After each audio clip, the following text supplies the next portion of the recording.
Hello, good afternoon. Welcome to Daily Current Affair MCQ. Today is 17 जनवरी 2025. ठीक है, 17 जनवरी है आज 2025. स्टार्ट करते हैं अपने पहले क्वेश्चन से.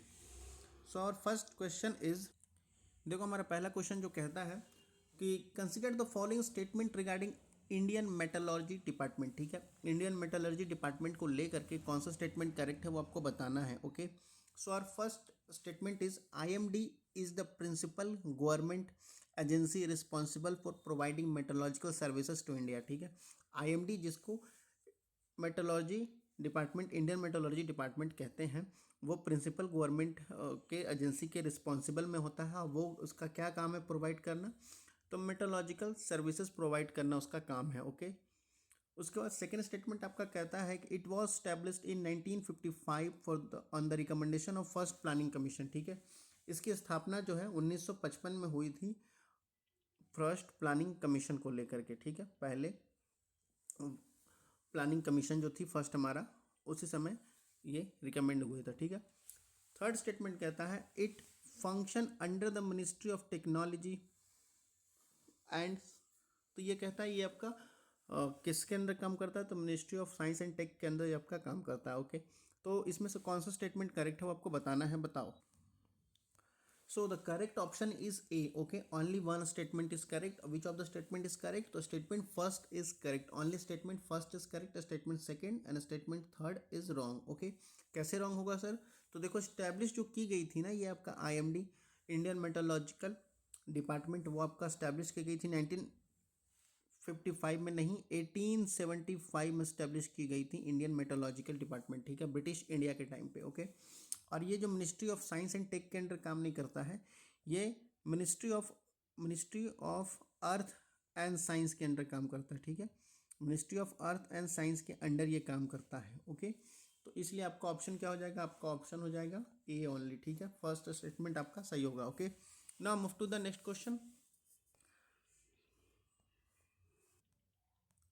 Now the question 2 is, which of the following is the Indian Navy first artificial intelligence enabled warship. ठीक है, इंडियन नेवी आर्टिफिशियल इंटेलिजेंस को लेकर के कौन सा इनेबल्ड वॉरशिप में ये यूज़ किया गया है वो आपको बताना है. Okay, so our first option is INS Nilgiri, B INS Vagsheer, C INS Surat, D INS Visakhapatnam. Okay, तो बताओ इसमें से कौन सा स्टेटमेंट करेक्ट है, आपको बताना है, वो बताओ. So our correct option is INS Surat. Okay, INS Surat जो हमारा है, वहाँ पर क्या हुआ? इंडिया का फर्स्ट आर्टिफिशियल इंटेलिजेंस इनेबल किया गया है. Okay, now move to the next question. Question number third कहता है which of the following is the first airport in India to implement the fast track immigration trusted traveller programme. ठीक है, FTI TTP. ठीक है, इसमें से कौन सा एयरपोर्ट है जहाँ पहली बार फास्ट ट्रैक इमिग्रेशन का यूज़ किया जाने लगा है? ठीक है, वहाँ इम्प्लीमेंट किया गया, बताना है आपको. ठीक है, so our first option is Indira Gandhi airport, जो आपका दिल्ली में Indira Gandhi international airport. B कहता है छत्रपति शिवाजी महाराज इंटरनेशनल एयरपोर्ट, जो कि आपका मुंबई में है. सी कहता है सरदार वल्लभ भाई पटेल इंटरनेशनल एयरपोर्ट, जो कि आपका अहमदाबाद में है. ठीक है, डी कहता है आपका नेताजी सुभाष चंद्र बोस इंटरनेशनल एयरपोर्ट, जो कि आपका कोलकाता में है. ठीक है, तो बताओ इसमें से कौन सा ऑप्शन सही है जहां फास्ट ट्रैक इमिग्रेशन को इम्प्लीमेंट किया गया है. सो और correct option is a. Okay, Indira Gandhi international airport ये आपका बन चुका है फास्ट ट्रैक इमिग्रेशन एयरपोर्ट. ठीक है, जहां पहला एयरपोर्ट बन गया जहां फास्ट ट्रैक इमिग्रेशन इनेबल किया गया है. ठीक है, now move to the next question.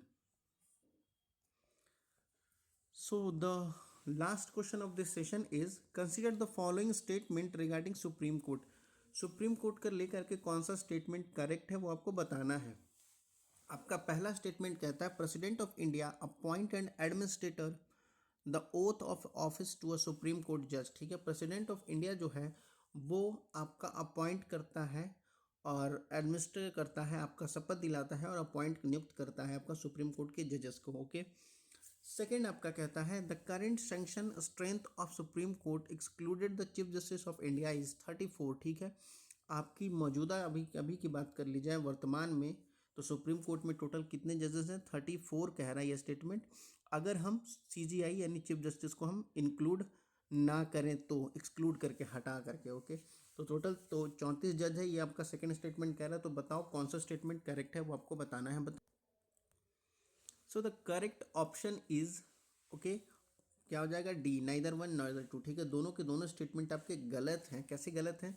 तो देखो, प्रेसिडेंट ऑफ इंडिया जो है वो हमारा अपॉइंट करता है सिर्फ और सिर्फ CGI को। ठीक है, हमारे CGI को अपॉइंट करता है, लेकिन जो ओथ दिलाते हैं आपका, सिर्फ CGI को अपॉइंट करता है और ओथ दिलाता है। ओके, हमारा प्रेसिडेंट, ठीक है, हमारे प्रेसिडेंट ऑफ इंडिया जो हमारे राष्ट्रपति हैं वो सिर्फ CGI को आपको अपॉइंट करता है और ओथ दिलाते हैं। ठीक है, अब उसके बाद क्या होता है कि सुप्रीम कोर्ट के जो बाकी जजेस हैं उसको प्रेसिडेंट क्या करते हैं, सिर्फ अपॉइंट करते हैं। ठीक है, ओथ जो है आपका वो CGI दिलाते हैं सुप्रीम कोर्ट के, जो सुप्रीम कोर्ट के चीफ जस्टिस ऑफ इंडिया हैं वही आपके ओथ दिलाते हैं बाकी सुप्रीम कोर्ट के जजेस को। ओके, और सेकंड स्टेटमेंट आपका गलत ऐसे है कि 34 जजेस कह रहा है एक्सक्लूड करके, नहीं, ये होगा यहाँ इंक्लूड करके।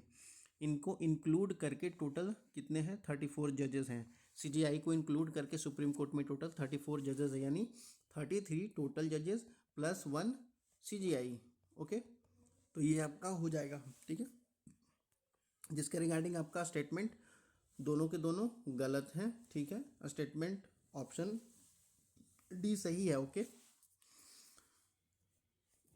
That's all for the today session. अगर कोई क्वेश्चन या कोई क्वेरी हो तो पूछ सकते हैं आप लोग, बाकी पढ़ते लिखते रहिए। धन्यवाद।